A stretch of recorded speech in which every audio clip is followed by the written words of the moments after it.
नमः संस्कृताय। प्रिय छात्रों, आज आप सभी के सम्मुख प्रस्तुत है परियोजना कार्य में सहायक कुछ प्रकरण, जिसमें पहला है पत्र लेखनम। पत्र दो प्रकार के होते हैं छात्रों, एक होता है औपचारिकम, एक होता है अनौपचारिकम। तो यदि हम प्रधानाचार्य जी के लिए अवकाश के लिए पत्र लिखेंगे तो वो औपचारिक पत्र में आता है। आइए प्रारंभ करते हैं। अवकाशार्थम प्रार्थना पत्रम सेवायां श्रीमन्तः प्रधानाचार्याः। उसके पश्चात यहाँ पर आप अपने विद्यालय का नाम लिख देंगे, जो भी विद्यालय का नाम है वहाँ पर लिख लेंगे। उसके पश्चात विषयः सब्जेक्ट दिनद्वयस्य अवकाशार्थम प्रार्थना पत्रम, 2 दिन के अवकाश के लिए प्रार्थना पत्र। महोदयाः सविनयं निवेदयामि यदहं भवतः विद्यालयस्य माध्यमिककक्षायाः छात्रः अस्मि। महोदय, सविनय निवेदन है कि मैं आपके विद्यालय का माध्यमिक कक्षा का छात्र हूँ। यह विद्यालयात् गृहं गच्छन् अहं ज्वरग्रस्तः अभवम्। कल विद्यालय से घर जाते हुए मैं ज्वरग्रस्त हो गया। यदाहं चिकित्सकं प्रति गतः, जब मैं चिकित्सक के प्रति गया, डॉक्टर के पास गया, तदा चिकित्सकेन दिनद्वयस्य विश्रामाय परामर्शः प्रदत्तः। तब चिकित्सक ने मुझे 2 दिन के अवकाश के लिए परामर्श दिया है, 2 दिन के विश्राम के लिए परामर्श दिया है। अतः अहम विद्यालयम आगंतुम असमर्थः अस्मि, इसलिए मैं विद्यालय आने में असमर्थ हूँ। कृपया मम प्रार्थनां स्वीकृत्य दिनद्वयस्य अवकाशं प्रदाय माम अनुगृह्णन्तु भवन्तः इति। कृपया आप मेरी प्रार्थना को स्वीकार करके 2 दिन का अवकाश मुझे प्रदान करें। भवताम आज्ञाकारी छात्रः, आपका आज्ञाकारी छात्र। यहाँ पर आपका नाम, यहाँ पर कक्षा और यहाँ पर आपका अनुक्रमांक तीनों आ जाएंगे। ठीक है, पहले नाम, फिर कक्षा, फिर आपका अनुक्रमांक और यहाँ पर दिनांक आ जाएगी। ठीक है, तो ये तो है पत्र लेखन। इसी के साथ हमने एक प्रकरण और जोड़ लिया है, जिसका नाम है वाच्य परिवर्तनम। ठीक है, वाच्य।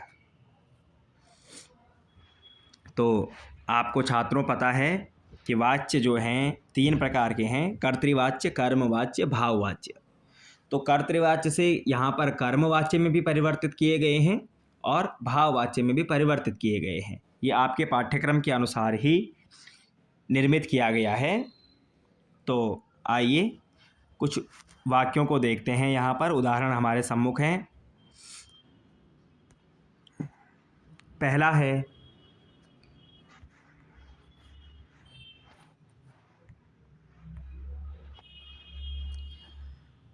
बालकः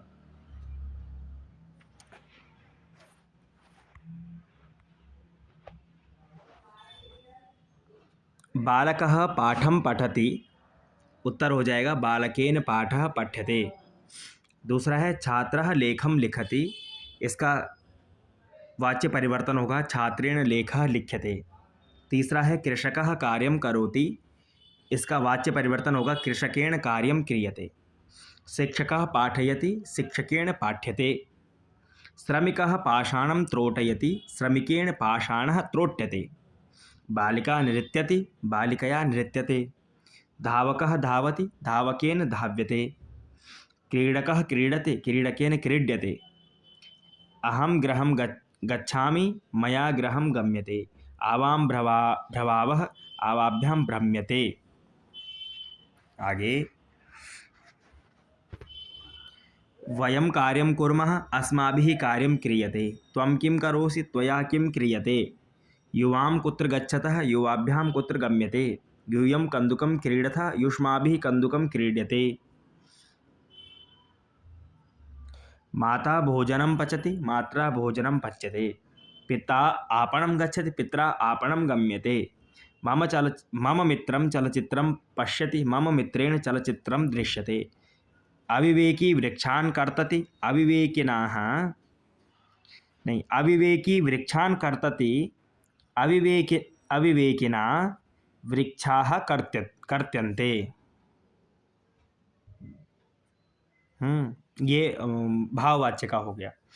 लता कथां शृणोति, यहाँ पर शृणोति है, शृणोति, यहाँ पर आगे शृणोति, उत्तर हो जाएगा लतया कथा श्रूयते, लतया कथा श्रूयते। तृषार्तः जलं पिबति, तृषार्तेन जलं पीयते। आगे बुभुक्षितः भोजनं करोति, बुभुक्षितेन भोजनं क्रियते। बालिका गीतं गायति, बालिकया गीतं गीयते। शिशुः रोदिति, शिशुना रुद्यते। अहं स्वपिमि, मया सुप्यते। त्वं पाठं स्मरसि, त्वया पाठः स्मर्यते। सः कथां कथयति, तेन कथा कथ्यते। तो इस प्रकार से हमने कुछ वाक्य परिवर्तन के उदाहरण देखे।